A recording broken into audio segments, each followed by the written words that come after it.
Hoy vamos a iniciar nuestro curso de bioética. Van a ser 4 sesiones los días martes.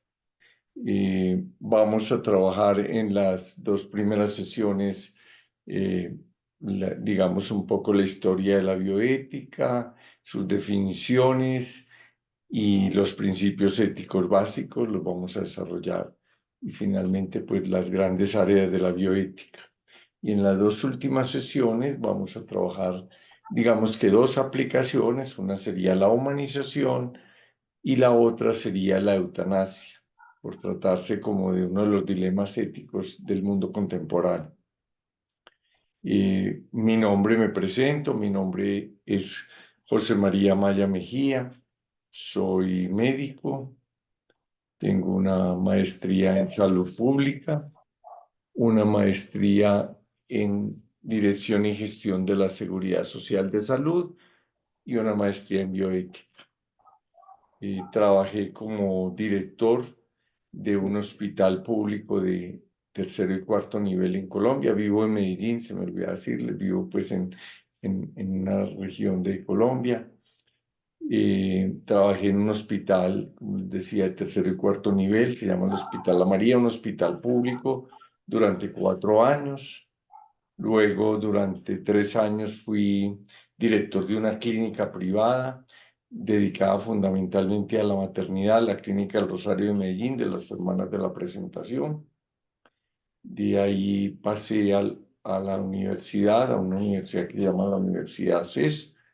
Allí fui decano de medicina por 7 años y medio y después 18 años rector de esa universidad que está pues más dedicada al área de la salud. Actualmente estoy en juntas directivas de algunos hospitales, Instituto Neurológico de Colombia, Hospital Infantil Santana.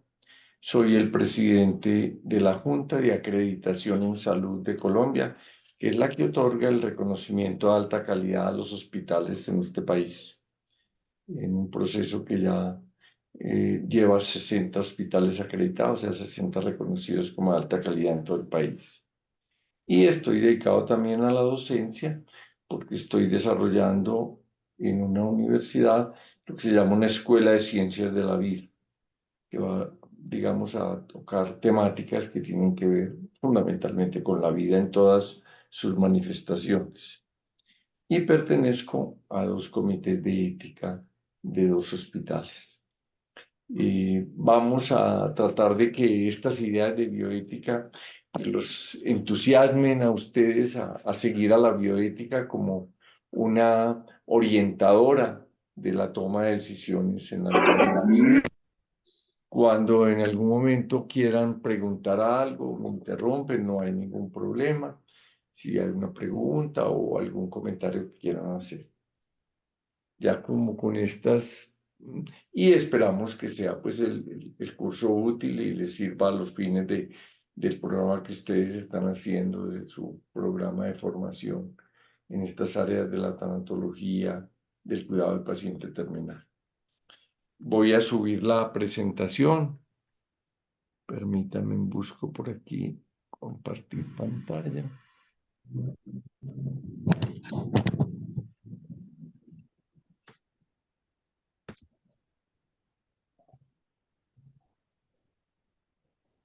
¿La están viendo? ¿Ya ven la pantalla? Sí, ya. Bueno, muchas gracias. Bueno, entonces vamos a empezar hoy con los conceptos básicos, las aplicaciones de la bioética. Como yo considero que la bioética es la ética del siglo XXI. Finales del siglo XX se crea como tal, como una disciplina, se desarrolla y hoy es la bioética, digamos, que tiene más aceptación en el mundo contemporáneo. Quiero empezar con esta frase de Séneca, que la vamos a volver a retomar otra frase de Séneca cuando hablemos de eutanasia. Séneca toca aquí 2 temas que me parecen hoy muy importantes y que vamos a tocar en el transcurso de nuestro curso. Voy a leer un poco la frase y comentar 2 cositas. No hemos de preocuparnos de vivir largos años, sino de vivirlos satisfactoriamente. Porque vivir largo tiempo depende del destino, vivir satisfactoriamente de tu alma. Paro ahí. Mire que ahí está Séneca planteando el tema de la calidad de vida, un tema que es hoy fundamental en la búsqueda no solo de que vivamos más años, que hemos ganado en eso mucho. A principios del siglo XX, la esperanza de vida promedio mundial, con unos países todavía con mucho menos, pero en promedio, estaba en los 50 años. Y el siglo XX, que fue ese siglo donde aparecen ya en forma las vacunas, aparecen los antibióticos, la potabilización de agua y muchos, digamos, desarrollos en las ciencias médicas, pues la esperanza de vida va subiendo, hasta estar ahora en promedio alrededor de 70 años. Hay países como el Japón, por ejemplo, y los nórdicos que se acercan a los 80, pero hay países, por ejemplo, en nuestra región, como Haití, pues que todavía están por debajo de 70. La Organización Mundial de la Salud piensa que esta tendencia de mejoramiento de la esperanza de vida pues a mejoramiento de las condiciones de vida y condiciones sanitarias, etcétera, pues va a llevar que hacia el año 30 estemos ya cerca de, pues, o prácticamente en los 80 años promedio de esperanza de vida. Y en el año 50 se espera que estemos en 100 años de esperanza de vida. Y en ese transcurso, pues, estaremos en algún momento hacia los 40, 45, en 90 años. Pero Séneca ya nos ha dicho desde este filósofo latino, pues nos dice, mire, lo importante no es solo vivir largos años. Él dice, eso depende del destino, claro, en su cosmovisión, pero diríamos, bueno, depende de muchas condiciones. Pero lo más importante depende de cada uno de nosotros, que es la calidad de vida. Por eso lo tocaremos y la bioética toca este tema en su desarrollo. La otra partecita de la frase dice, la vida es larga si es plena y se hace plena cuando el alma ha recuperado la posesión de su propio bien y ha transferido así el dominio de sí mismo. Esta frase le vamos a encontrar aplicación cuando hablemos de los principios éticos y toquemos entonces lo que es la autonomía. El primer principio, pues, o uno de los principios éticos es respeto por la autonomía de los otros, ¿cierto? Entonces, la autonomía es eso, recuperar es un derecho, pero al mismo tiempo una capacidad que los seres humanos tenemos de ser nosotros los que tomamos las decisiones que conciernen a nuestra propia vida. Y tenemos el derecho a solicitar que nos respeten esa toma de decisiones. Y lo vamos a tocar cuando hablemos de la eutanasia. Ese es uno de los temas allí centrales del análisis de esa temática. ¿En qué medida la decisión de una eutanasia responde a una decisión autónoma y en qué medida entonces hay que respetar esa decisión? Vamos a empezar. A ver, que no quiere moverse. Ya. Vamos a empezar con los antecedentes de esta nueva disciplina. Y nueva, pues ya lleva 50 años, un poco más, 53 años, pero pues sigue siendo nueva, digamos, en el transcurso de la historia de la humanidad. Un antecedente muy importante es el Código de Nuremberg. Recuerden ustedes que en el año 1945 termina la Segunda Guerra Mundial. La humanidad se horrorizó con lo que se encontró en los campos de concentración nazi. Se horrorizó de ver la crueldad de una raza que se consideraba especial con otros seres de otra raza, a las que consideraban inferiores o minorías, porque no solamente eran los judíos, sino también los gitanos y algunas minorías de orden sexual, cultural. Y entonces, luego de que termina la guerra, que se descubren todas estas cosas, se hace el juicio de Nuremberg, que fue un juicio por un comité internacional a los criminales de guerra de esa época. Allí pues estuvieron, incluso me da una tristeza saber que había profesionales de distintas áreas, incluso algunas de salud como médicos, enfermeras, ¿cierto? Y una vez se hace ese juicio y se condenan los que estaban en prisión, pues los que lograron ser llevados a prisión y a juicio, la humanidad se pone como meta, hay que sacar un código que sirva de orientación, por lo menos a la humanidad en el respeto por los derechos humanos de cualquier tipo de personas. Porque el juicio de Nuremberg había investigado, había juzgado, había condenado a los que violaron, como mencionaremos más adelante, los derechos humanos en sus campos de concentración. Y entonces allí se genera, en ese código de Nuremberg, se genera o se da la génesis de un importante avance para la humanidad, que es el consentimiento informado. Después lo vamos a mencionar, que es el respeto por las decisiones autónomas que los seres humanos estamos en capacidad de hacerlo, hacemos. Y eso se fue metiendo progresivamente en la investigación biomédica, es decir, en aquellas personas que iban a participar en investigación, debieran ser consultadas y deberían obtenerse de ellos los consentimientos respectivos, lo que no había pasado pues, en las mismas investigaciones que los nazis hicieron. Posteriormente entra en la prestación de los servicios de salud y hoy lo vamos a ver, lo considera la ética, que es un respeto a todas las decisiones de los seres humanos que consideren a su propia vida, con unas restricciones, lo vamos a ver más adelante. Este profesor, Aldo Leopold, en la década de los 50, pues fue un precursor del movimiento preservacionista. Él estaba preocupado por el calentamiento global que ya visualizaba. No lo estaba viviendo como lo vivimos ahora, pero ya él lo visualizaba. Por el deshielo de los polos, consecuencia de ese calentamiento, por el daño de la capa de ozono, que es la que nos protege de los rayos solares, y de cómo eso podía tener influencias negativas para la humanidad. Entonces este señor empezó a hablar de que, mire, tenemos que relacionar claramente la ética con el ecosistema, con la ecología, que es la que estudia el ecosistema. Y él llegó a hablar de ética de la tierra en un artículo muy, digamos, reconocido de él que se llamó La ética de la conservación. O sea, él empezó a hablar de la responsabilidad que los seres humanos tenemos con los otros seres de la naturaleza y con nuestro hábitat.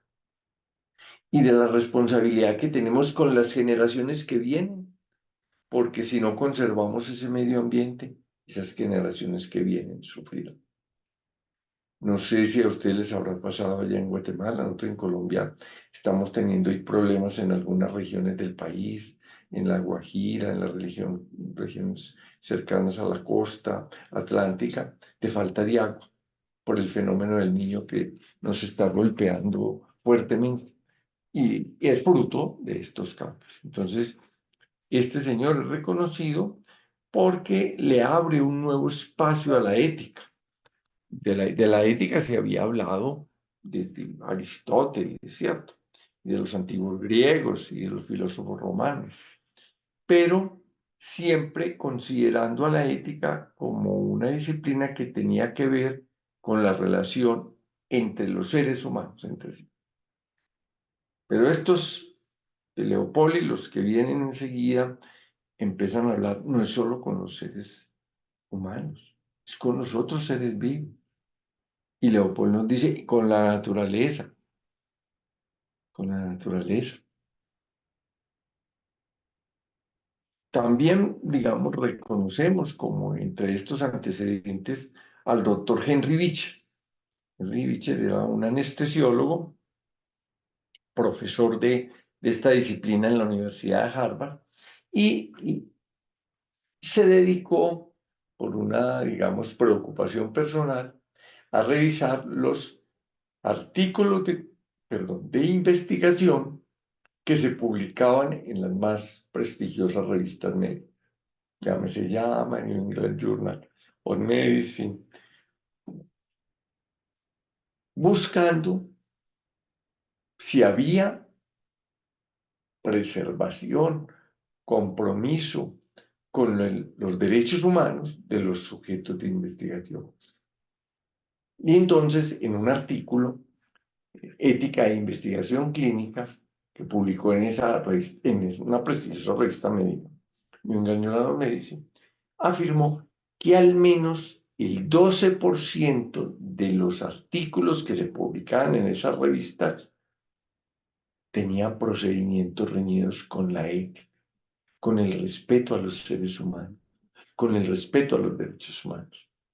Cuando le dicen al doctor Beecher, doctor, ¿por qué dice usted que al menos el 12%? Él dice, yo revisé la totalidad de las investigaciones publicadas por esta revista en un periodo de tiempo, pero en el 12% me quedó claro que había una violación de los derechos humanos, que había un daño o una exposición al daño que no había sido cubierta a sujetos de investigación. Pero en otras revistas no pude confirmarlo, pero me quedó la duda, por eso dejo ahí. Ese al menos el 12 dice 12, pero puede ser más. Luego publica en el año 70 un libro en general sobre investigación en sujetos humanos y reitera sus planteamientos y sus dilemas.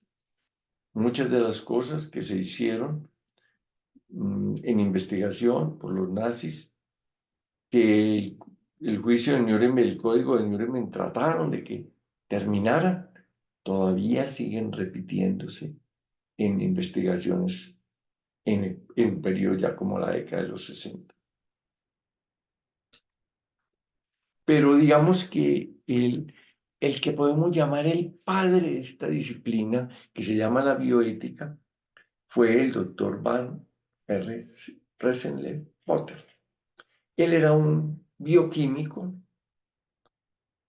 con maestría, pues, o con estudios posgraduados en oncología y dedicado a estudiar el cáncer. Ese señor empieza a preocuparse por algunos cambios que él ve, no solo en el medio ambiente, sino en el comportamiento de los seres humanos entre sí. A él le toca esa época donde la Unión Soviética socialista y Estados Unidos capitalista empiezan a tener tensiones entre sí y a correrse los riesgos de una guerra nuclear.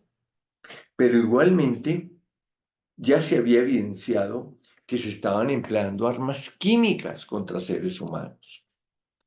Digamos, por lo menos la que más se había documentado era la que habían utilizado en Irak con los kurdos. Los kurdos eran una minoría étnica del norte de Irak y entonces los atacaron con armas químicas con una tesis de que, bueno, las armas químicas matan los seres vivos, pero quedan las estructuras, no hacen lo que hace las bombas y todo otro tipo de armas que usan en las guerras normalmente, sino que destruyen pues también las casas, los edificios, etc. Y ya había habido un planteamiento por parte de un soviético de que podría utilizarse una arma biológica para atacar a otros países, o sea, utilizar virus, bacterias que mataran a estas personas. Entonces este señor Potter, un hombre inteligente, un hombre muy consagrado a su investigación, pero al mismo tiempo con una visión holística de la vida, decide, donde él trabaja en la Universidad de Wisconsin, crear un comité que llamó Comité Interdisciplinario sobre el Futuro del Hombre. Cuando utilizamos la palabra hombre, no lo estamos utilizando como género masculino, sino como especie hombre. Y en el año 70, en una publicación en la revista Science, que es una revista científica muy importante, él, digamos que cuestiona a la universidad que se dedica así a formar talento humano, pero que no se está preocupando por estudiar qué está pasando con la supervivencia de la especie humana y qué está pasando con la calidad de vida en el futuro.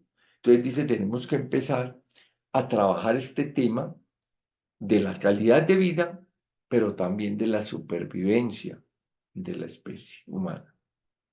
Y entonces hace dos publicaciones muy importantes, fuera de otras, pero estas son las centrales. Ahí tenemos una foto del profesor Potter en el año 70 en una revista prestigiosa, se llama Perspectivas en Biología y Medicina, publica un artículo que el título es muy especial.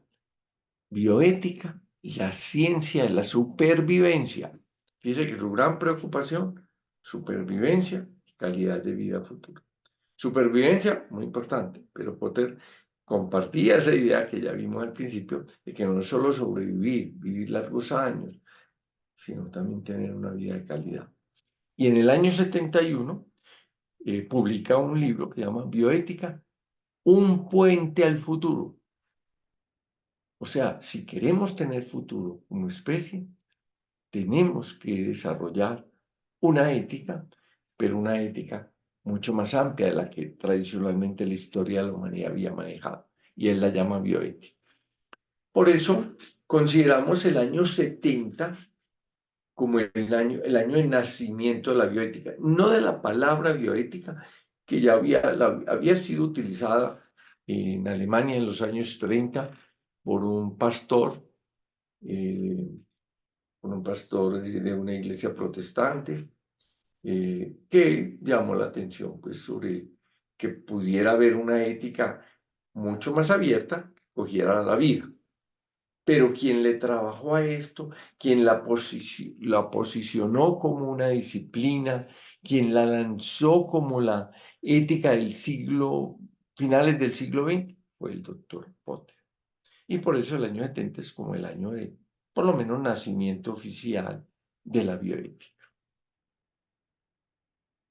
Para Potter, la bioética entonces sería una nueva disciplina. Una disciplina que tomaría dos grandes elementos. La ciencia por un lado, el conocimiento científico, pero por otro lado, las humanidades. Aquellas disciplinas que explican al ser humano y sus relaciones consigo mismo, con los otros seres humanos y con el entorno. Entonces era un puente entre lo que llamaríamos la ciencia biológica, ciencia, y lo que se llamaba ética.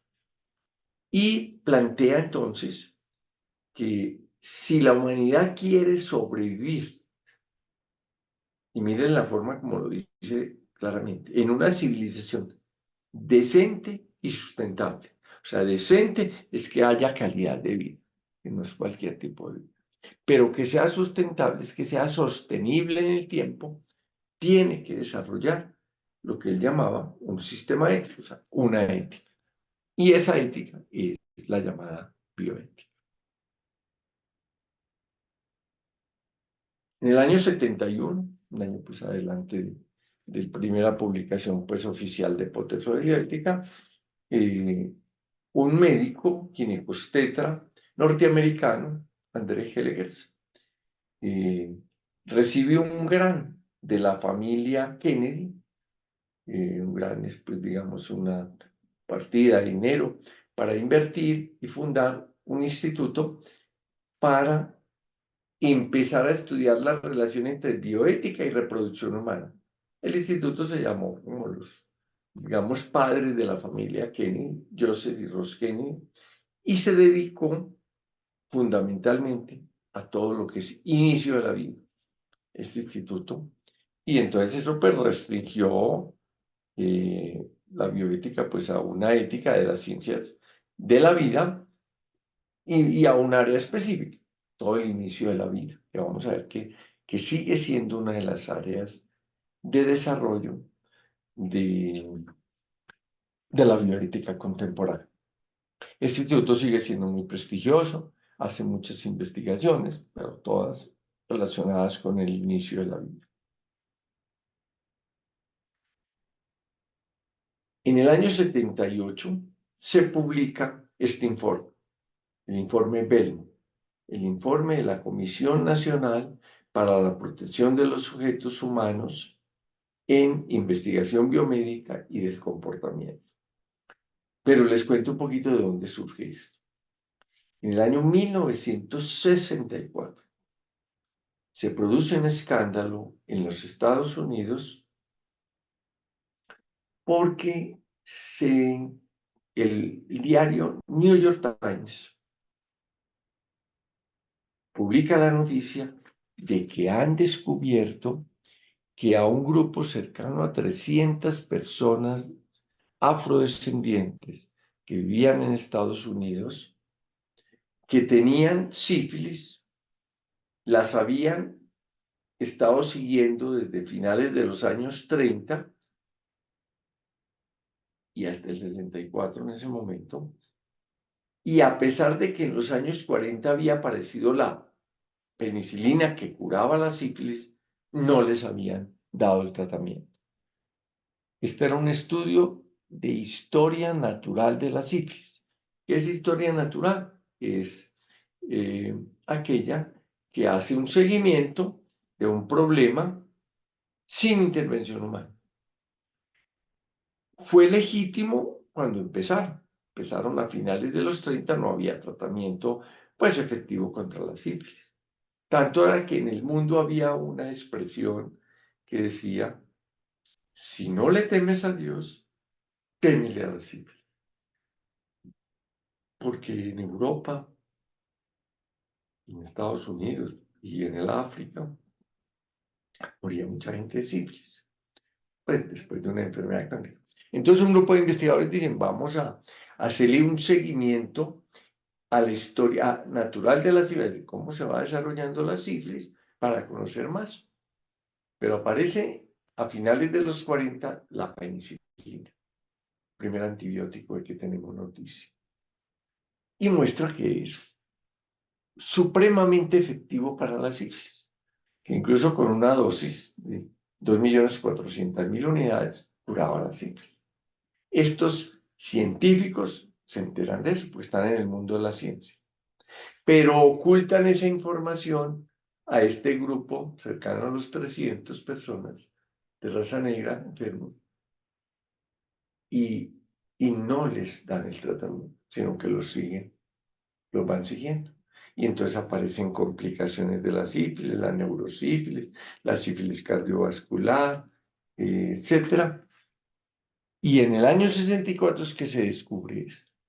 El New York Times lo publica y entonces, después de ires y venires, el Congreso de los Estados Unidos dice, hay que investigar qué está pasando con la investigación en los Estados Unidos. Y para tomar decisiones. Y entonces crea una comisión, se llama la Comisión Bellman, para que estudien qué está pasando en investigación y dé recomendaciones para proteger a los sujetos humanos de esas investigaciones. En el año 74 se crea la comisión, ella trabaja 4 años y en el año 78 publica su informe. Este informe Bellman, o el Bellman Report, que tiene como subtítulo Principios éticos y guías para una protección de los sujetos humanos en la investigación. Este fue un hito en el desarrollo de esta disciplina. Ellos fueron los primeros que hablaron ya de principios éticos, o sea, de principios de la bioética, ¿cierto? Que era la ética. A veces me referiré a la palabra ética por simplificar simplemente, pero la bioética. Pero esta comisión, por ejemplo, descubrió cosas terribles que nos volvió a plantear a la humanidad si era que no habíamos aprendido la lección de los años 40 con los nazis. Lo que había puesto en evidencia el juicio de Nuremberg, lo que había querido prevenir el código de Nuremberg. Para contarles algunos, se descubre, por ejemplo, una investigación que se llama el estudio de Wilbur, donde en una escuelita, en una escuela pública, para niños especiales, niños con síndrome de Down, con algún retardo cerebral, etc., se hace una investigación sobre una nueva hepatitis que empieza a aparecer en el mundo. Hasta ese momento solo se había descrito la hepatitis A, que es la hepatitis más benigna, digamos. Pero de pronto empieza a aparecer una hepatitis eh, más agresiva. Entonces un grupo de investigadores dicen, hay que estudiar, tenemos que ver cómo es esta hepatitis bien, a ver si después encontramos un tratamiento y ojalá una prevención contra la hepatitis. Pero he ahí la propuesta. ¿Cómo la vamos a estudiar? Pues no, pues busquemos una población a la que podamos infectar con hepatitis B y les hacemos el seguimiento. Y se les ocurrió que serían los niños de la escuela de Wilbur. A esos niños les dieron vía oral o vía parenteral, o sea, vía oral o vía por una vez, les inyectaron el virus de la hepatitis B y empezaron a hacerle seguimiento. Incluso en el desarrollo de ese proceso, empezaron a probar si servían las gamma-globulinas, etc. Y los papás de esos niños les tocó firmar, como ya ellos sí conocían que en el Código de Nuremberg se planteaba la necesidad de que hubiera aprobación expresa de los sujetos de investigación, y claro, en el caso de los niños, los padres como tutores. Entonces, estas hacen firmar a los padres la autorización para tratar, para, digamos, inducir la enfermedad en los niños, explicándole que eso es positivo, etcétera, y incluso con una presión de que el niño que no, los padres que no acepten, el niño debería ser retirado de la escuela. Esto sacudió también cuando se revela esta información en ese estudio del informe. Dicen, por Dios, ya habíamos oído lo del estudio de Tuskegee, el de las personas de raza negra con sífilis, pero mire que esta tiene como dos agravantes con la anterior. En la anterior, esos señores de raza, o señoras, pues hombres o mujeres, pero en general hombres de raza negra, tenían sífilis, habían adquirido. ¿Cierto? La sífilis es una enfermedad de transmisión sexual.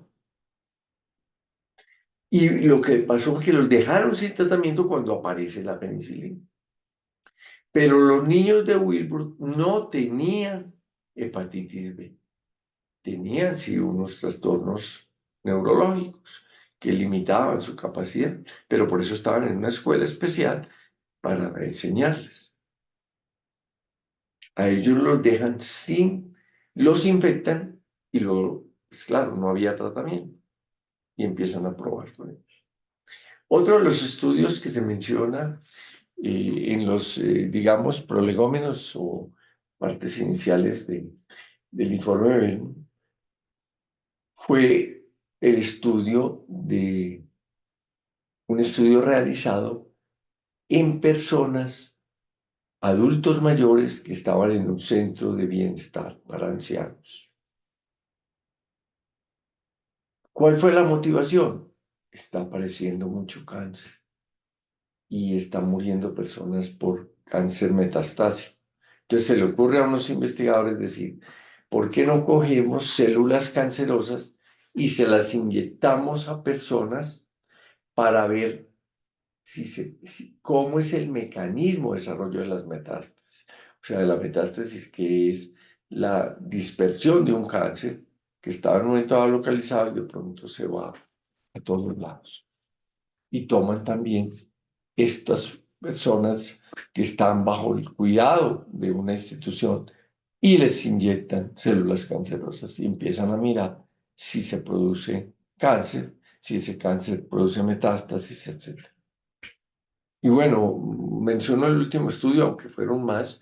El estudio de Chicago fue también respondiendo a necesidades. Claro, la investigación responde, busca encontrar respuestas a necesidades. Empieza a aparecer en las calles de Nueva York y ciudades grandes de Estados Unidos una nueva droga, LSD. Y empieza a ver que los jóvenes están consumiendo LSD. Entonces también unos investigadores dicen, vamos a mirar cómo evoluciona esa adicción y qué daño le hace al organismo. ¿Pero qué hace? Buscan jóvenes de la calle y les pagan que vivan en la calle, o sea, personas en condiciones económicas difíciles, y les pagan para que consuman LSD. La LSD produce dependencia, una se vuelve dependiente, la necesita, pero no solo dependencia, tolerancia. Tolerancia es que para obtener los efectos necesita ir subiendo la dosis. Claro, a medida que estos jóvenes se volvieron adictos y empiezan a necesitar más dosis y van subiendo, se producen las grandes complicaciones de la LSD, daños cerebrales, daños renales, etc. Miren ustedes, lo que lo somos los seres humanos, por un fin que uno diría, bueno, podría ser, es bueno, que es obtener nueva información sobre los nuevos problemas de salud, para buscar tratamientos, para buscar medidas preventivas, pero lo hace abusando de otros seres humanos, lesionando a otros seres humanos y respetando sus derechos humanos. Entonces el informe Belmo, que pues conoce toda esa información, termina siendo una serie de recomendaciones para que eran válidas para los Estados Unidos en su momento, para tratar de evitar que ese gran interés por la investigación que se suscitó en los años 70 se convierta en un problema de irrespeto y daño a seres humanos. Hoy todavía en los Estados Unidos siguen considerando importante el informe Bellman. Si ustedes se meten, por ejemplo, al Instituto Nacional de Salud, el NIH, que es el principal financiador de investigación en Estados Unidos, encuentran que las personas que van a tener autorizaciones tienen que hacer un curso sobre ética en investigación, y lo que hacen buena parte del curso es estudiar el informe Bell. Y les decía que en este informe empiezan a aparecer la figura de los principios éticos. Uno de los miembros de la comisión Bellman, el doctor Tom Bechan, se une con otro académico humanista, John Schiller, y publican este libro, se llama Ética Biomédica, que es como, a ver, llamémoslo así, como el libro más importante que desarrolló la bioética y sus principios. Si bien ya se habían mencionado los principios en el informe Bellman, aquí se le desarrollan esos principios. Y los principios que ellos plantean son los que estuvieron vigentes durante mucho tiempo, que lo vamos a ver después, que son respeto por la autonomía, no hacer daño, principio de beneficencia y principio de justicia. Lo vamos a ver. Ya se ha incrementado, hay un principio más en el siglo XXI que lo veremos más adelante.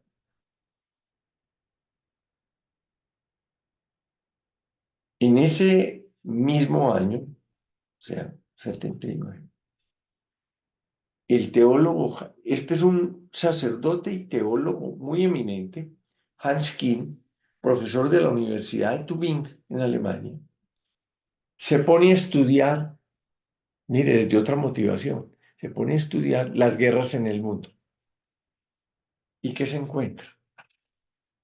Guerra de Irlanda, entre cristianos entre católicos y protestantes, guerra en el Medio Oriente, entre musulmanes y judíos, guerras en el Cáucaso, entre musulmanes y cristianos, guerras en los países de la península indochina, entre budistas y musulmanes, etc. Y entonces el Señor llega a decir, mire, detrás de las guerras mundiales hay visiones religiosas distintas. A partir de esas visiones, la gente, por decirlo, los está matando. Entonces, si queremos que haya paz, necesitamos una ética global o universal. Esa ética global no es la bioética. Y esa ética tiene que estar centrada en el ser humano, en las características del ser humano, en la dignidad del ser humano. Entonces esto reforzó ya la idea del doctor Potter de los años 70 de que necesitábamos una nueva ética, que es la bioética. Hans Kuhn murió hace unos 2 años, máximo 3, creo que no más. Y fue un sacerdote, como les digo, pero con una mentalidad muy abierta. Propuso muchas reformas dentro de la Iglesia Católica para hacerla más a tono con los tiempos y también para contribuir más a la paz mundial. Esta es una frasecita de Hans King que me parece interesante, voy a leerla simplemente. Dice, habrá supervivencia de la especie humana, la gran preocupación del Dr. Potter, si hay una ética global. Habrá paz si hay paz entre los grupos religiosos y políticos. Habrá paz entre los grupos religiosos y políticos si hay diálogo, acuerdos y compromisos en los que cada uno sea y reciba parte. O sea, él dice, necesitamos llegar a una ética mundial que todos vamos aceptando, independiente de nuestra moral religiosa, de nuestra visión religiosa del mundo. Si no, no vamos a salir de las guerras en el mundo.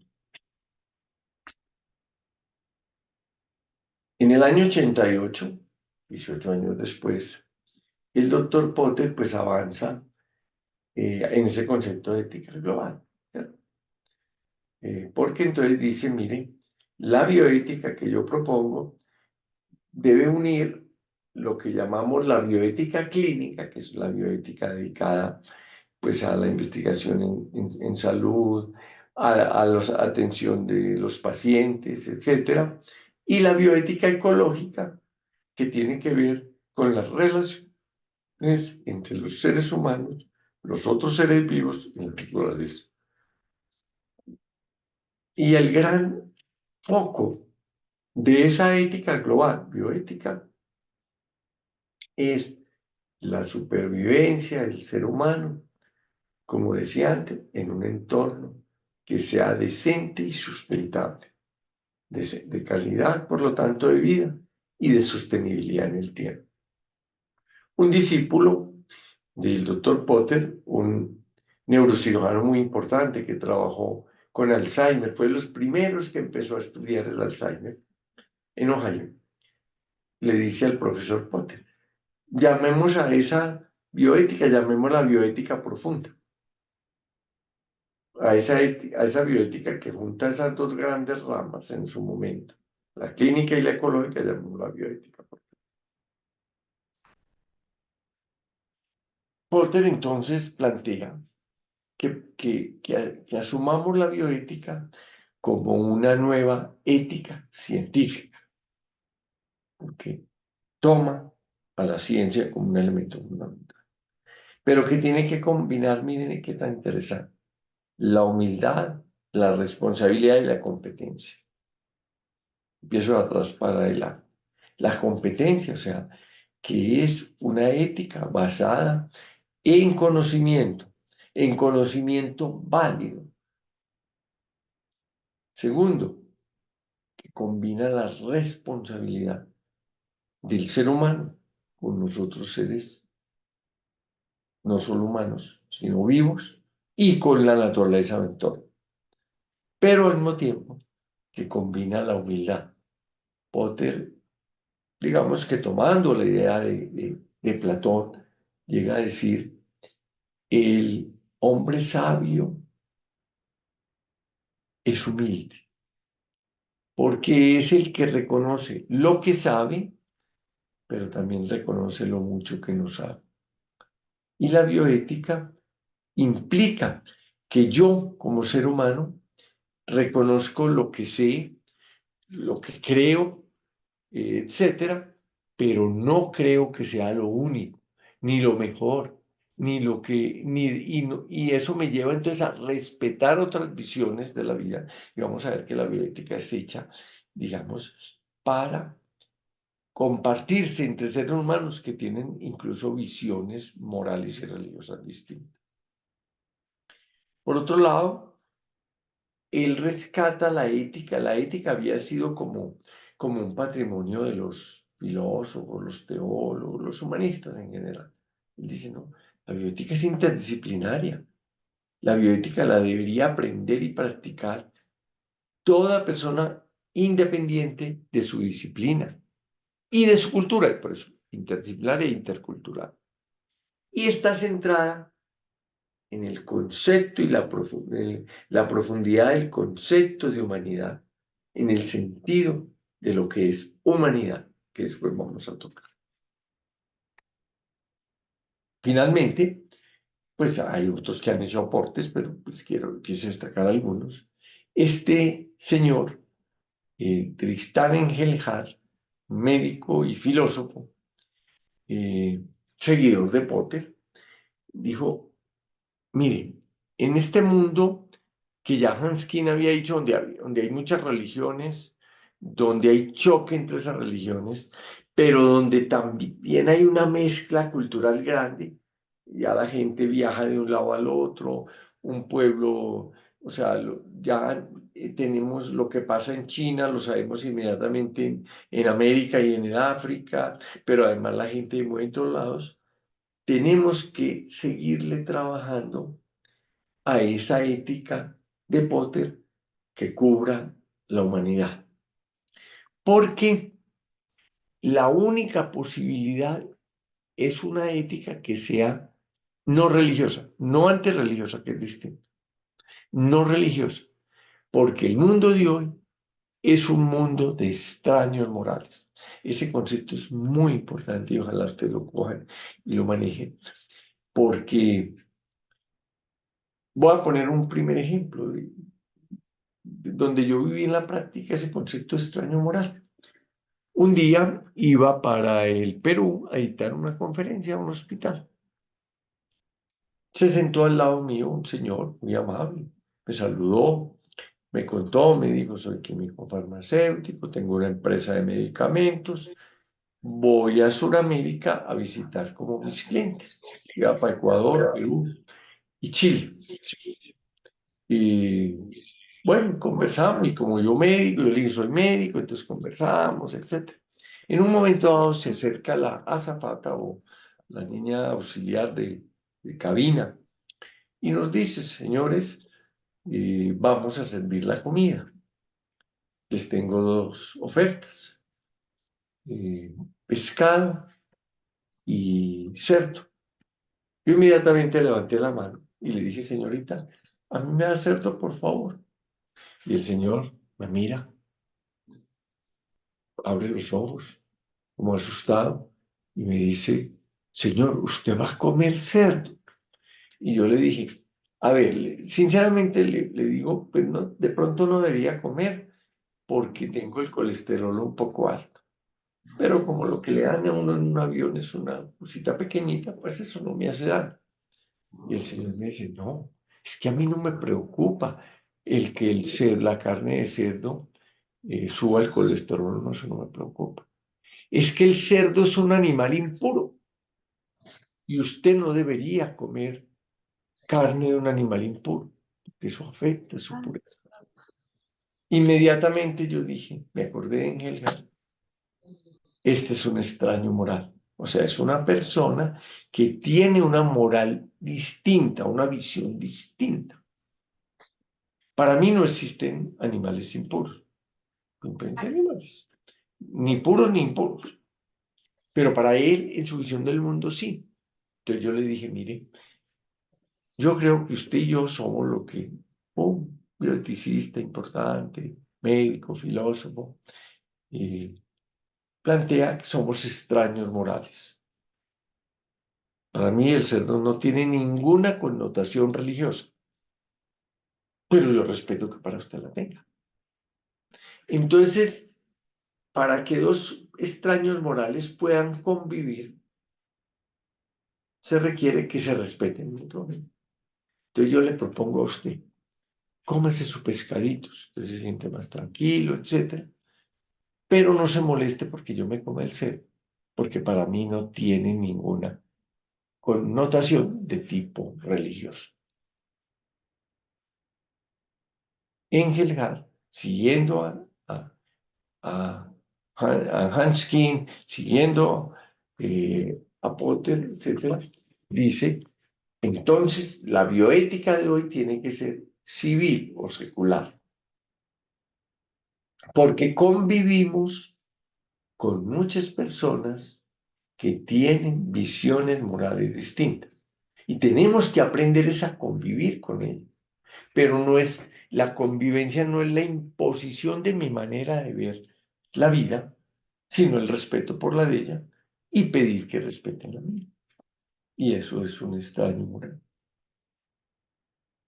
Alguna vez estuve en Túnez. Túnez es un país al norte del África. Y la guía que teníamos, era un tour, teníamos una guía en español que hablaba muy bien de allá, vestidita pues toda blanca de pies a cabeza. Entonces, ella había estudiado historia en la universidad allí, etc.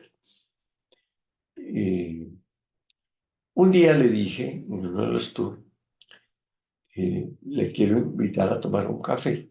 ¿Usted quiere que nos sentemos y nos tomemos un café? Y entonces ella me dijo, sí, pero no me puedo sentar en la misma mesa donde usted se siente. Y yo, ¿por qué? Me dijo, porque mi religión, el libro sagrado de mi religión, el Corán, no prohíbe que una mujer se siente en la misma mesa que con un hombre que no es su esposo. Entonces yo no me puedo sentar con usted a tomar café. Y dije, no, bueno, no importa, sentamos en mesitas separadas. Y bueno, la invité, tomamos el café, conversamos así, pues de lejitos. Entonces un día se me ocurre hacerle otra pregunta. ¿Verdad? Le dije, voy a hacerle una pregunta y le pido por favor que me la conteste con toda tranquilidad. Y pues, ¿usted quién cree que vive mejor? ¿Las mujeres de la región del mundo donde yo vivo, o sea, el mundo occidental, o ustedes, las mujeres musulmanas? Yo pensé para mis adentros, esta señora va a decir, ay, pues las mujeres de ustedes, que pueden hacer esto, lo otro, que pueden manejar carro, que no pueden manejar carro las mujeres, que no tienen que seguir detrás del esposo, sino al lado de él, y no como ellas. Bueno, todas esas restricciones que yo veí.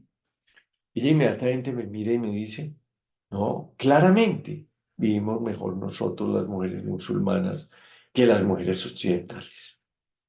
Y yo, ¿por qué? Y dijo, mire, ve, yo trabajo de guía turístico y me gano pues, un dinero, unos dólares por ese trabajo. El Corán me permite gastar ese dinero dándoselo a mis padres si tienen necesidades o dándoselo a los pobres, haciendo una obra de caridad. Eso es bueno para Alá y entonces el Corán me permite esa utilización. Yo noté porque el Corán le obliga a mi esposo a darme todo, totalmente todo.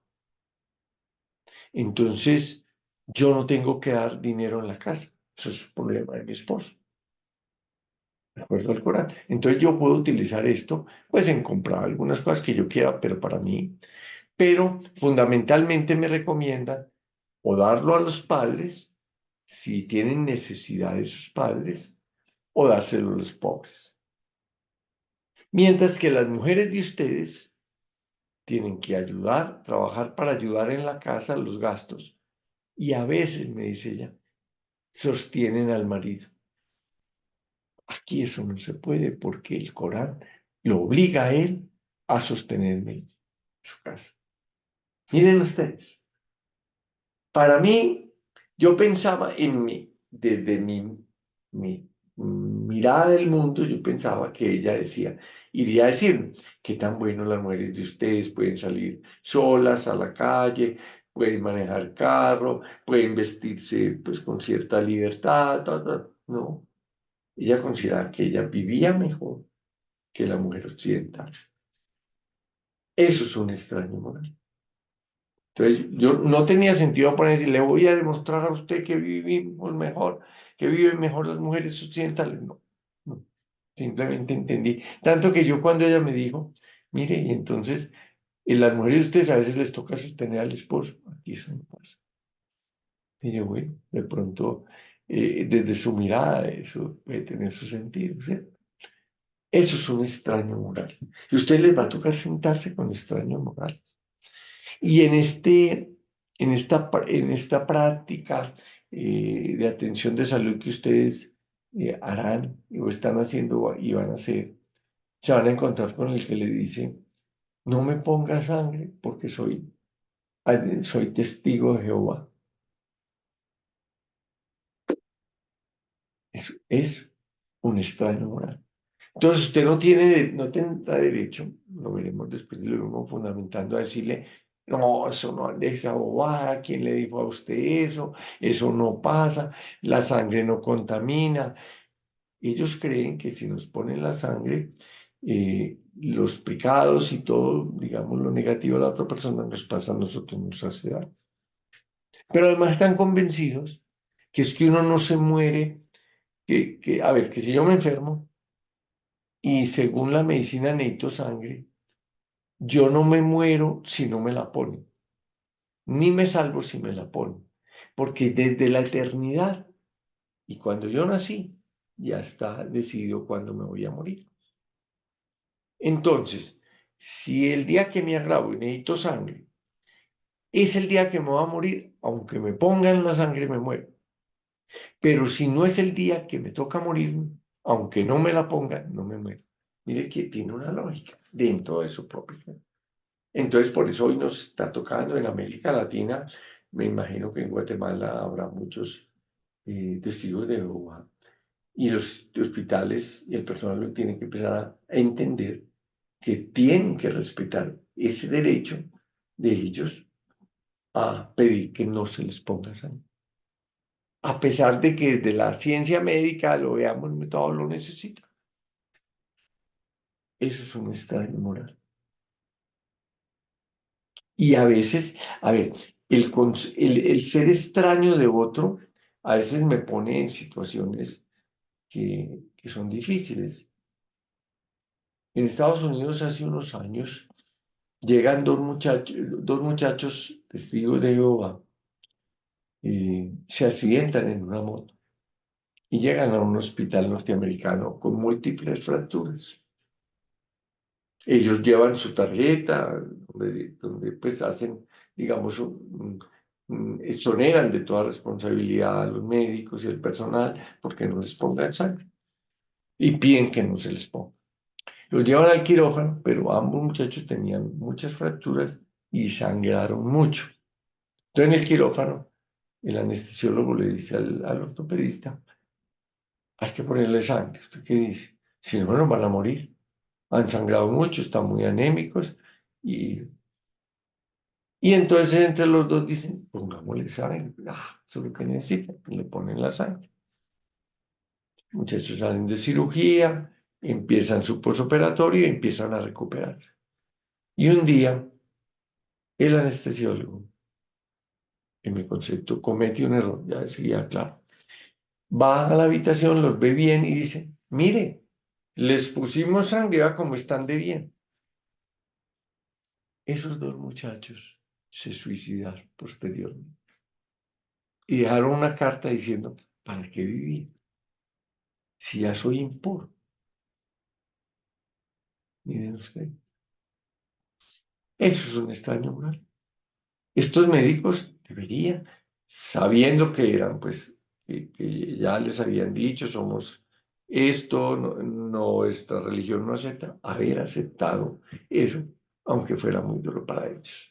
No lo aceptaron y lo minimizaron, porque mirado desde los que no somos testigos, no diría, pues, ¿cuál es el problema? La sangre, lo único es que sea el grupo sanguíneo de uno, etc.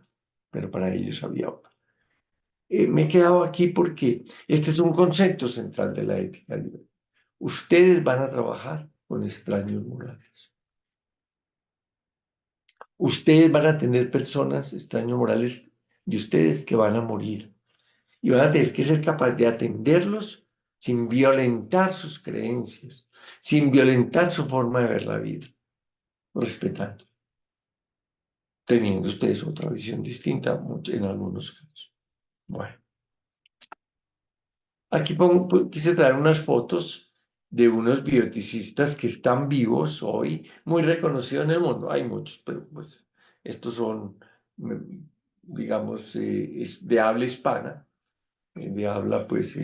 habla nuestro idioma y han hecho aportes muy interesantes.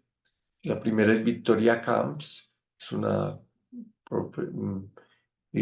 profesional española, filósofa, y ha desarrollado mucho la bioética, en especial sus principios. La segunda se llama Adela Cortina. Adela Cortina ha llevado el conocimiento de la bioética hacia la administración, el manejo de lo público.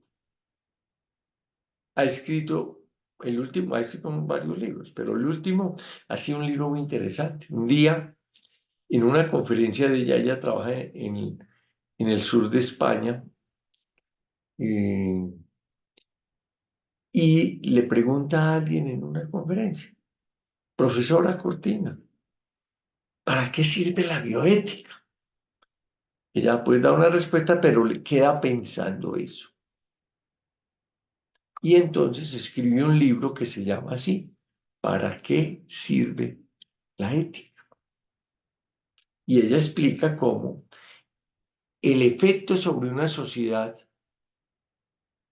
de actuar de acuerdo a la bioética, lo positivo para esos seres humanos, pero para esa colectividad. Muy interesante. Ella es profesora, perdón, en la Universidad de Valencia. El tercero es Diego Gracia, este es médico y es psicólogo y ha trabajado mucho también en el desarrollo de la bioética, y ahora ha sido de los que ha participado en dos grandes discusiones que se están dando en España.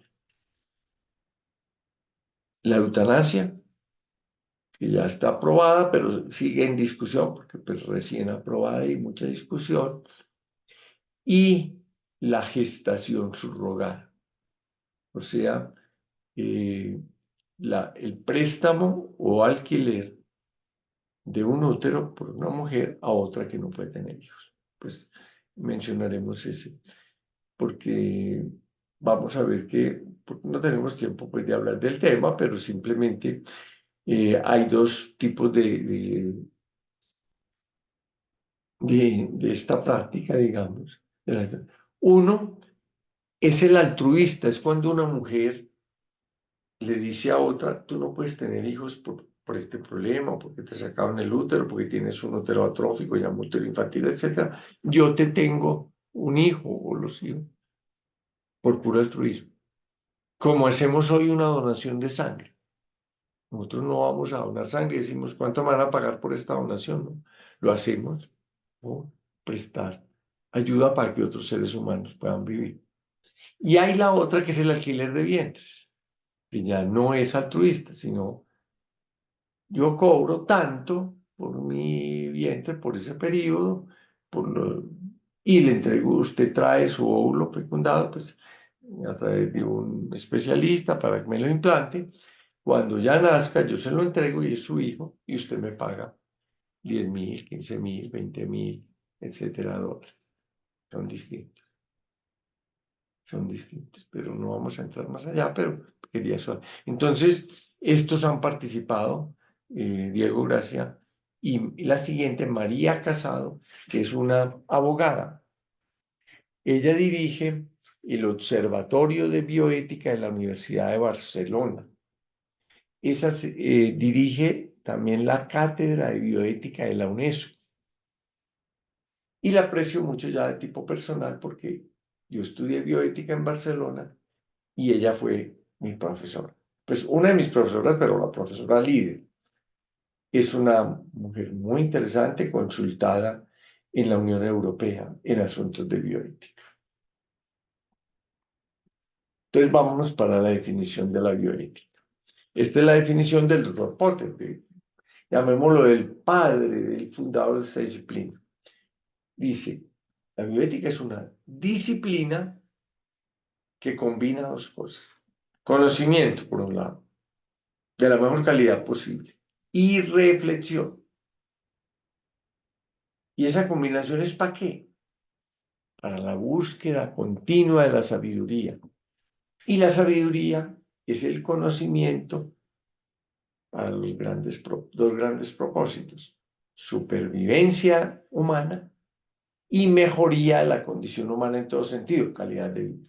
Entonces, Potter dice, finalmente, esta es una disciplina porque tiene un rigor, una metodología, unos principios, etc., que une la ciencia, el conocimiento, con la reflexión humana, a partir de valores humanos, buscando tener ese conocimiento que nos permita que nuestra especie sobreviva, pero no solo que sobreviva, que viva con una calidad de vida que dignifique a la especie humana.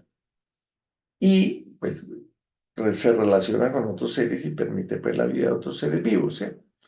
Entonces esta es la definición como oficial, por así decirlo, de la bioética. La bioética busca integrar la vida de cada uno de nosotros, porque tiene que ver con la manera de ser y comportarnos nosotros en toda nuestra vida, no solo en la vida privada, no solo en la vida laboral, no solo en la vida social, o sea, toda, ¿cierto? Implica, cuando adoptamos la bioética como una orientación que ayuda a tomar decisiones en nuestra vida, implica entonces una actitud y un comportamiento que nos acompaña en toda la vida. Entonces, es una manera de ser, una manera de ver la vida, una manera de comportarnos en todos los espacios y nos acompaña toda la vida. Entonces, por eso planteamos que tiene como dos facetas. Una faceta que apunta al bien que nosotros anhelamos realizar en nuestra vida, que lo llamamos que felicidad, porque seamos felices. La gran meta del ser humano, ser felices. Cuando no somos felices, hemos perdido la vida. Y la otra faceta es la que nos muestra qué es lo correcto, lo que debemos hacer, lo que debemos cumplir, cómo debemos tratar a los demás, cómo debemos tratar a otros seres vivos, cómo debemos comportarnos con el medio ambiente. Son dos elementos. Por eso es de interés personal, pero también de interés de que la sociedad donde nosotros vivimos, digamos, siga unos lineamientos de bioética. Porque la bioética cualifica la vida. No solamente la integra, sino que la cualifica. Después vamos a ver que la palabra bioética, en una de sus acepciones, porque es una palabra que viene del griego bios y ethos. Bios, vida; ethos, comportamiento, eh, espacio vital también significa ethos, carácter. Bueno, entonces, la bioética nos dice, tenemos que lograrnos un buen carácter, o sea, una forma de ver la vida que nos lleve a crear un buen proyecto de vida, y ese buen proyecto de vida, pues, nos ayuda a ser felices, pero también respeta a los demás y al medio ambiente. Adela Cortina dice una cosa que no la puse entre comillas porque la frase no es exacta de ella, pero en alguna forma dice esto: lo más inteligente que puede hacer una persona para aumentar la posibilidad de ser feliz es adoptar la bioética. Pues adoptar y vivirla de acuerdo a ella, porque no es adoptar un conocimiento, es adoptarlo, pero para ponerlo en práctica. Que la bioética es práctica, es para la vida. No es un conocimiento teórico, como yo tengo las matemáticas a veces y lo tengo ahí, lo uso cuando me sirve, sino un conocimiento para vivir. Y por eso digo, la bioética conjuga justicia y felicidad, o sea, justicia con los otros y felicidad para mi vida, respeto a los derechos humanos y la felicidad, pues como paz interior, es como ir combinando. La adopción de la bioética nos sirve a nosotros en nuestra vida, pero sirve a la sociedad. Y entonces sirve para apostarle a una vida feliz, a una buena vida. Pero eso sí, una vida que integre la justicia y nos abra como el espacio a un mundo mejor, una sociedad mucho más justa y equitativa. Pues tocaremos un poquito este tema.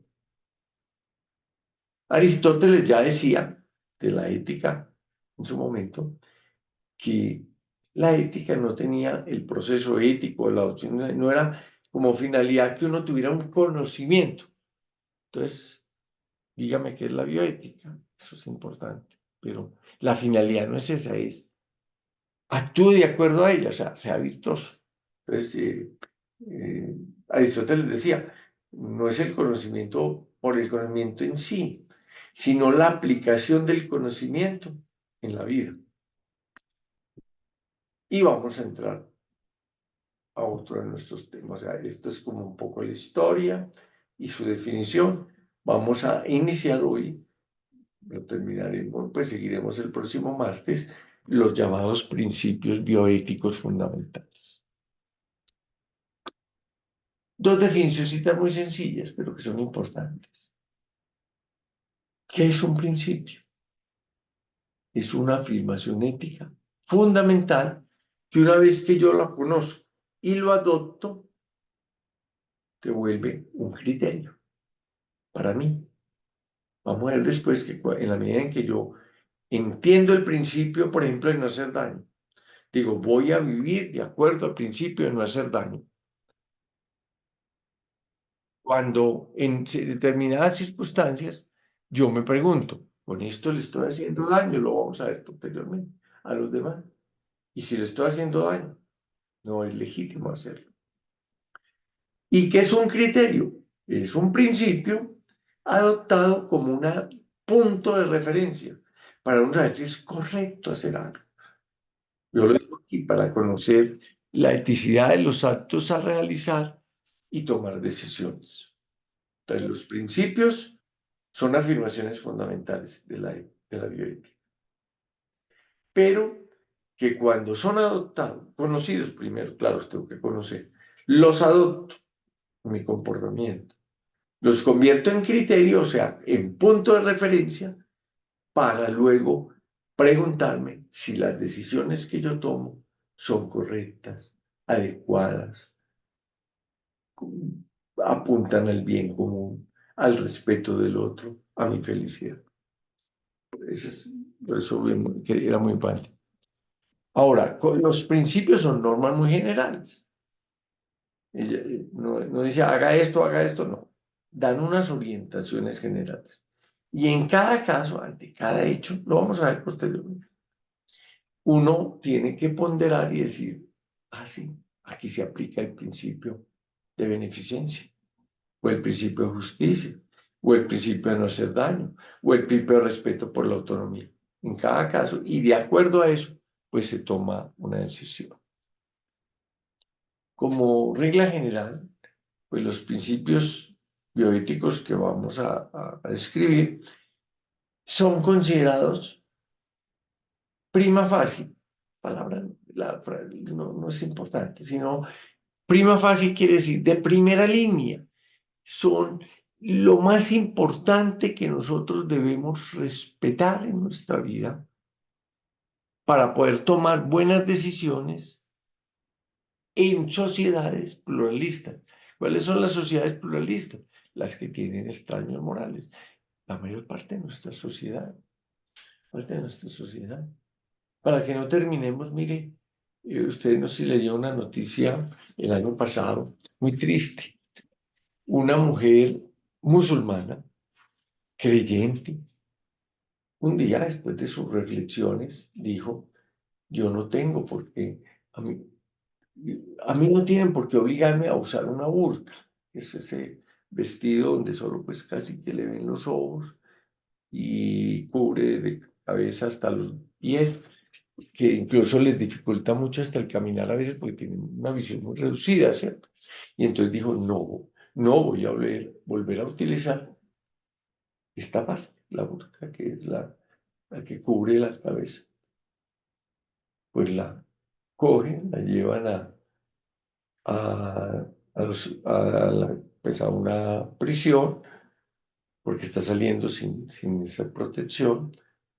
Le, la invitan o no invitan y no le dicen, usted tiene que usar la burka. Y ella defiende el por qué ella no cree que Alá la vaya a condenar porque no se pone eso que la limita, que la discrimina en otras partes, por ejemplo, del mundo.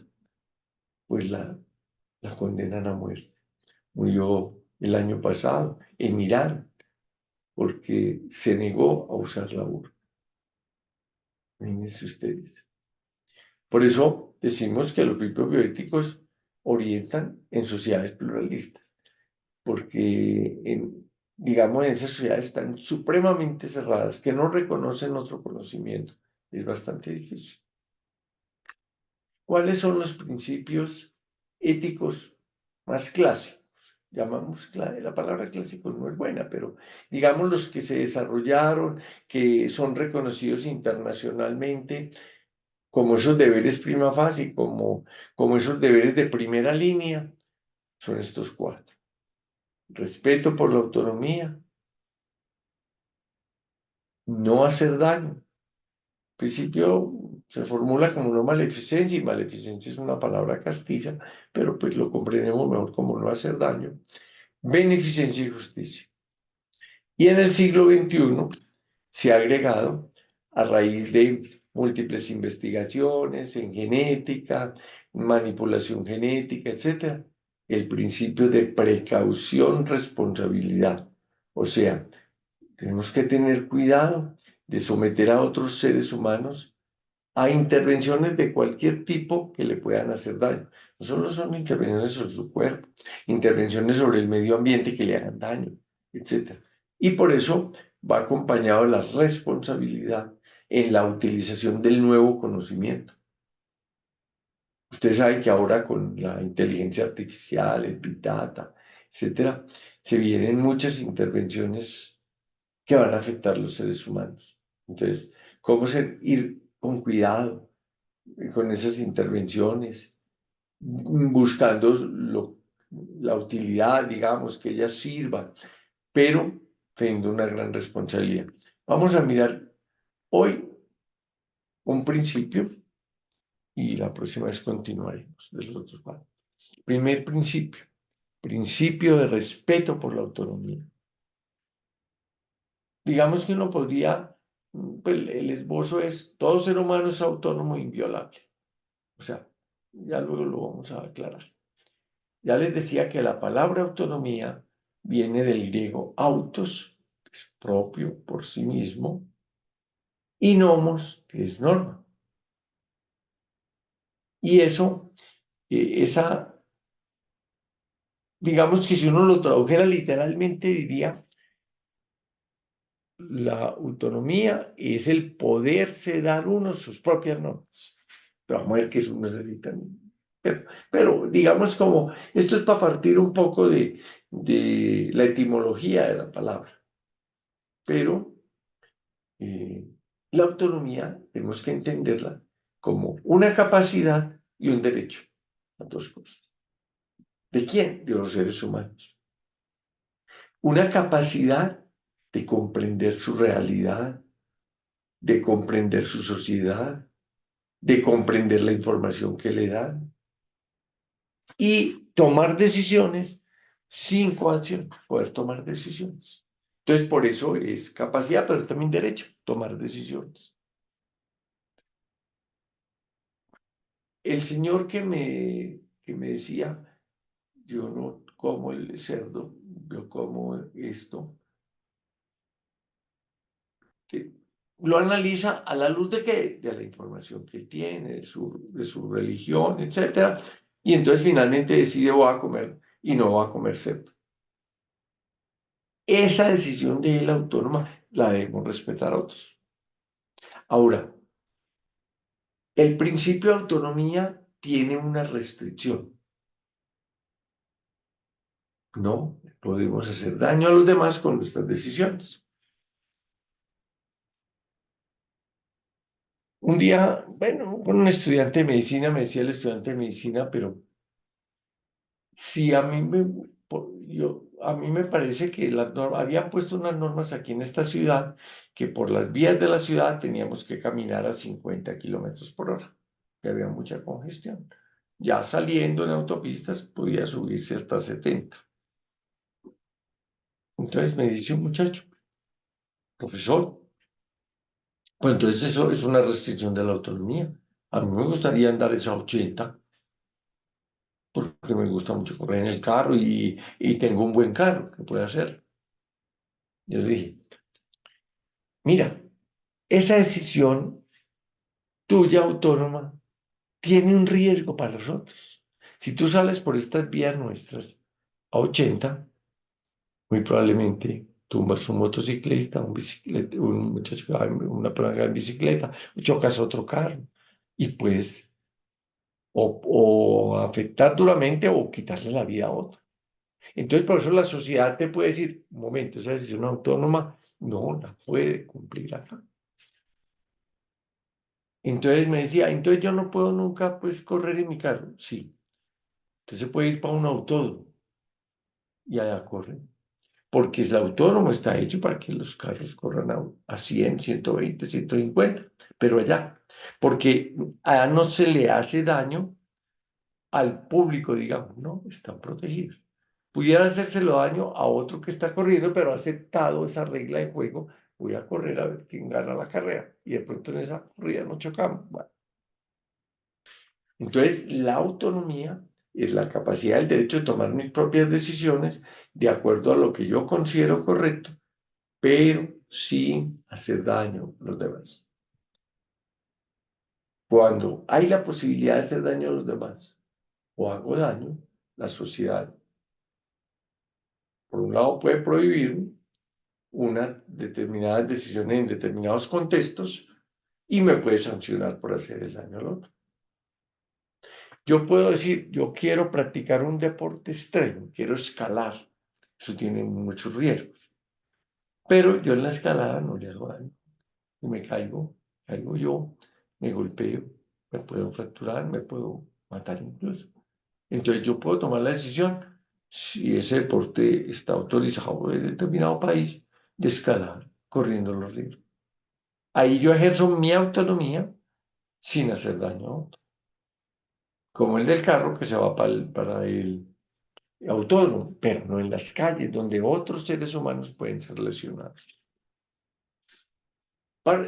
Partimos de que el ser humano es un en sí mismo, entonces nadie puede utilizar al ser humano como un medio para conseguir algo, ¿cierto?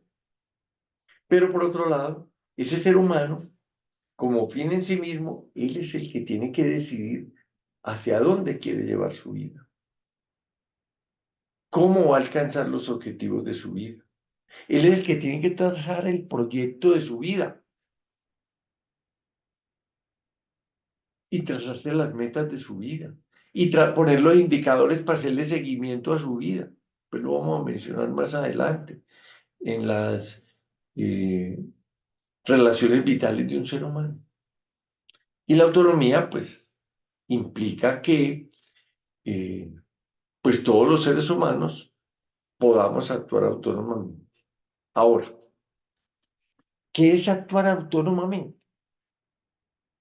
Actuar autónomamente requiere que haya una intencionalidad, o sea, que haya un conocimiento de la acción que yo quiero hacer y que nadie me está obligando a hacerlo.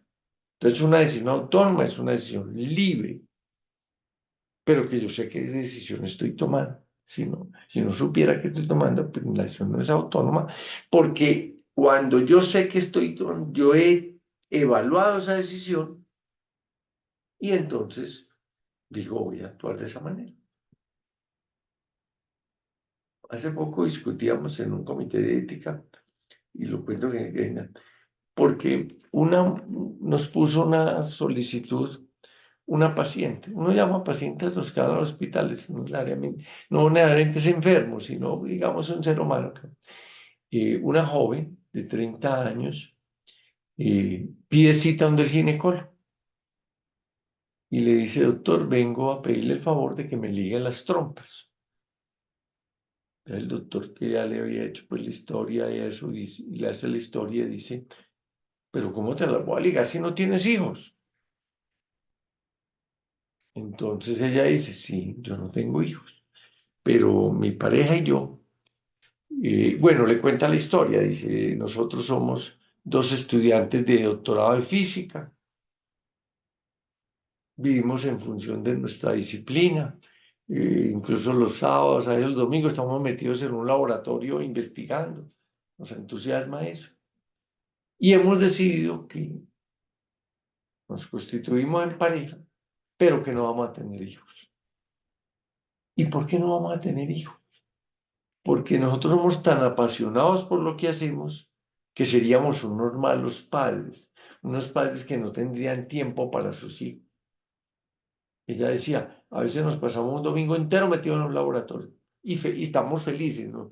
Y llevamos cosas para comer allá, pero estamos haciendo, no sé, trabajos en su físico. Pero si tuviéramos hijos, nosotros deberíamos estar con ellos, deberíamos estar saliendo con ellos, cuidándolos, etc.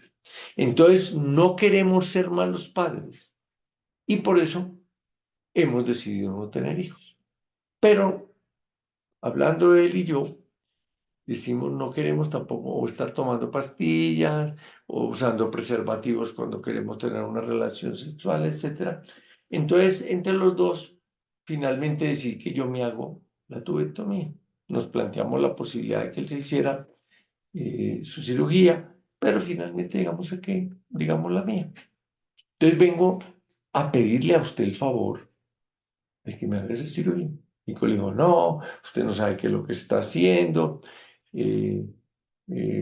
usted después le va a dar la pataleta. La palabra pataleta es una palabra tal vez muy de acá de nuestra, o sea, le va a dar esa reacción y quiero tener un hijo. Y ya te hemos ligado esas trompas y no es posible.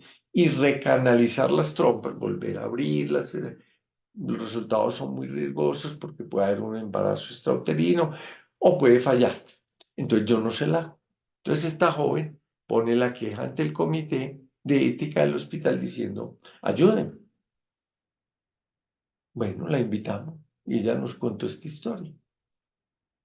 Y ella nos dice al final, mire doctores, y si yo me pudiera hacer la ligadura, yo me la hacía. Y así como yo me amarro mis trompas, pues que yo no puedo hacerla. Entonces tengo que recurrir a ustedes para que respeten esa decisión que es mía y que no hace daño a nadie y que no la estoy imponiendo. Yo no le estoy diciendo a ustedes, propongo que a todas las mujeres que van al hospital les ligan la trompa. No, yo respeto lo que las otras piensan, pero yo quiero tener una vida en estas condiciones, una vida muy de científica, casada con un, pues casada o bueno, como sea, con un científico pero quiero quitarme también otra prueba que, ay, que nos falló, que el método, que no sé tal cosa, no lo creo. Después de conversar mucho, nos encontramos que esta era una mujer inteligente, que sabía qué quería, que no la estaba presionando nadie, que era una decisión que ella tomaba tranquilamente y que entonces nosotros deberíamos no solo respetar, sino en el caso del hospital, apoyar. La autonomía tiene, perdón, ya terminó el caso, pero le está tomando aquí dos componentes. Uno, la racionalidad. Yo sé qué es lo que estoy haciendo, yo comprendo, etcétera, y nadie lo está. Le pedimos, no fuimos a presionar al doctor. A él lo llamamos en medio de la discusión, pues, a ver, y él mismo dijo, no, es que eso después les da que quieren tener hijos, no saben qué es lo que están decidiendo. Y ella le decía, muy respetuosamente, le dijo, doctor, usted me trata como una menor de edad. Yo sí sé que estoy decidiendo. Yo sé qué implica eso. Y quiero ser sincera con usted. Doctor, puede que después me arrepienta, pero tengo que asumir las consecuencias de mi decisión y no lo voy a culpar a usted. Es la decisión. Yo lo que le tengo que pedir el favor a usted es porque yo no lo puedo hacer.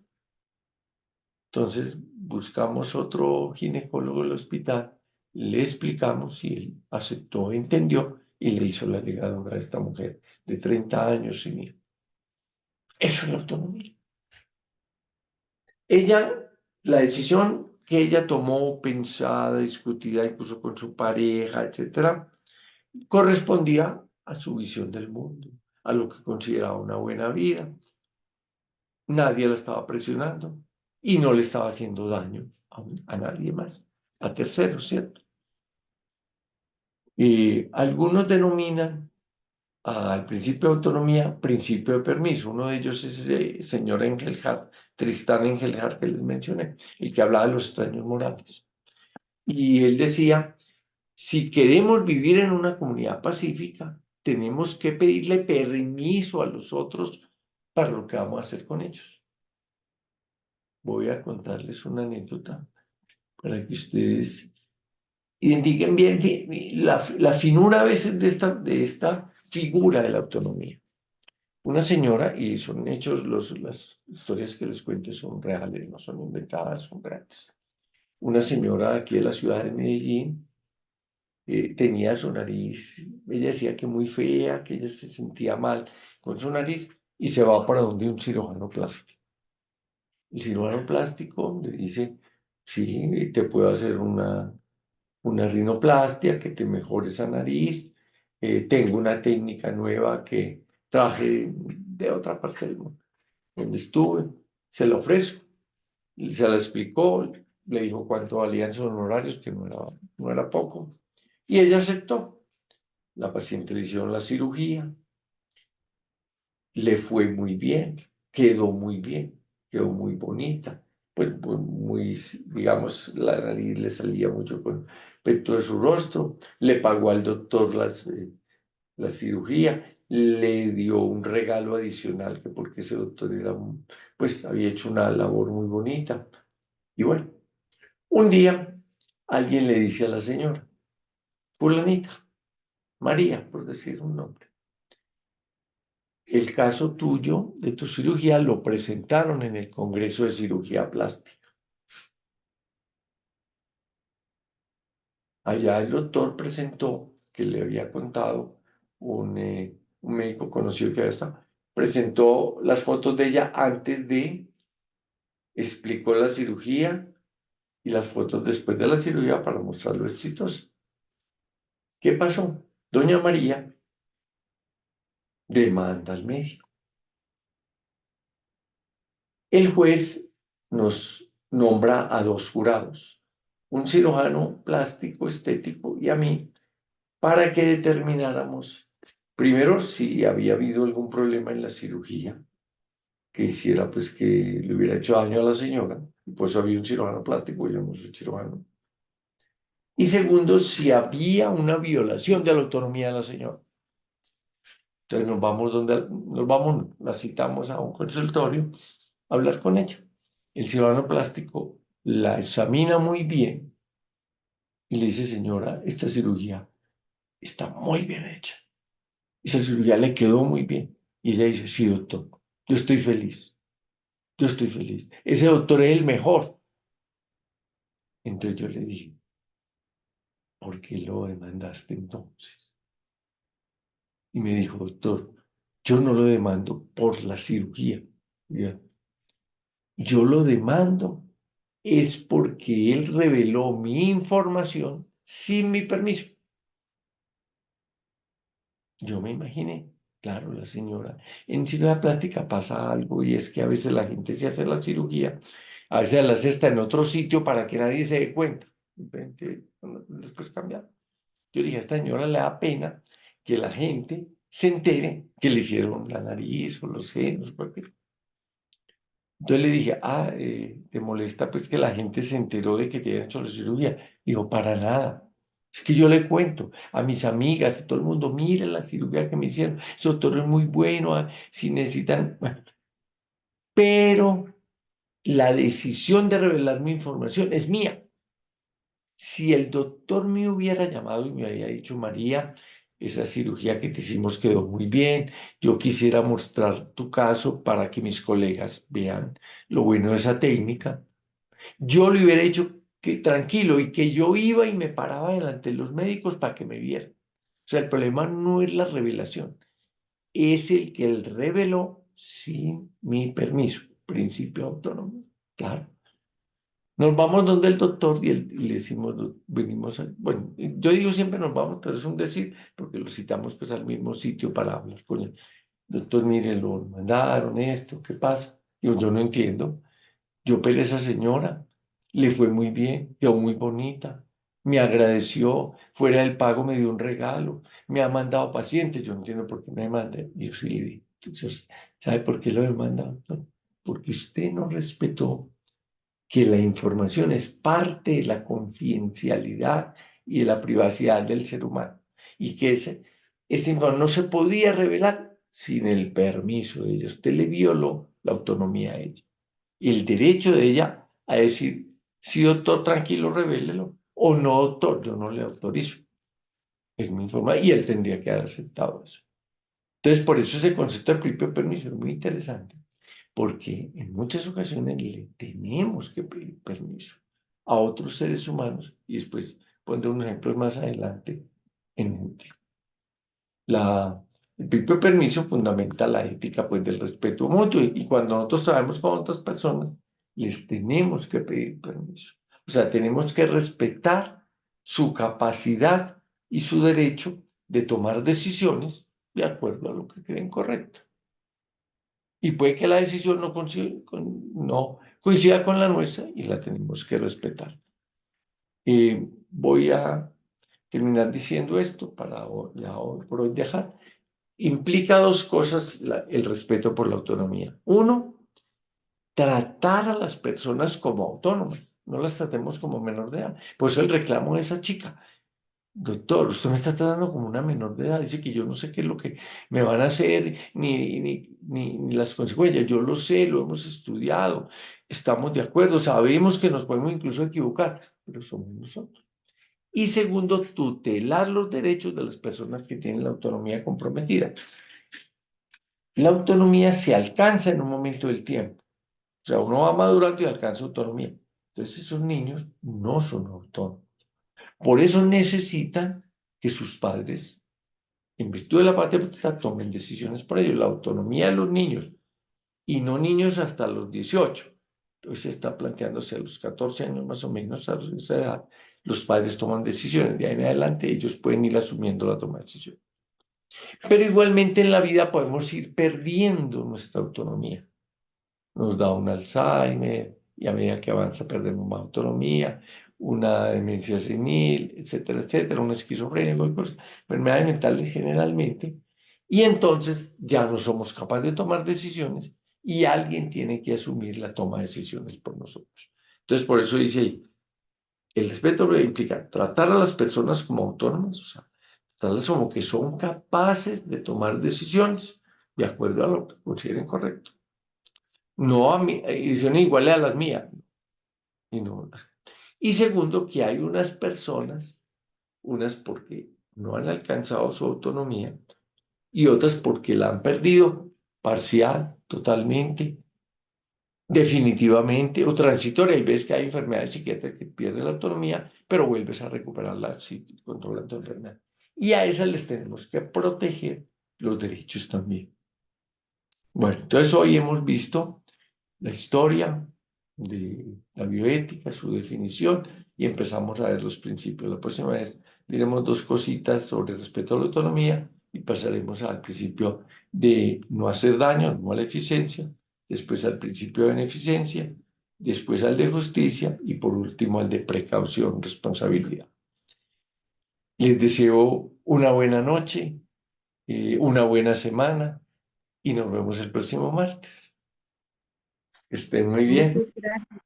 Con mucho Muchas gusto. gracias. Feliz noche Buenas para todos. noches. Feliz noche, que Buenas descansen. noches. Gracias. Hasta pronto. Hasta luego. Gracias. Hasta luego, buenas noches. Buenas Hasta noches. luego, buenas noches. Hasta luego.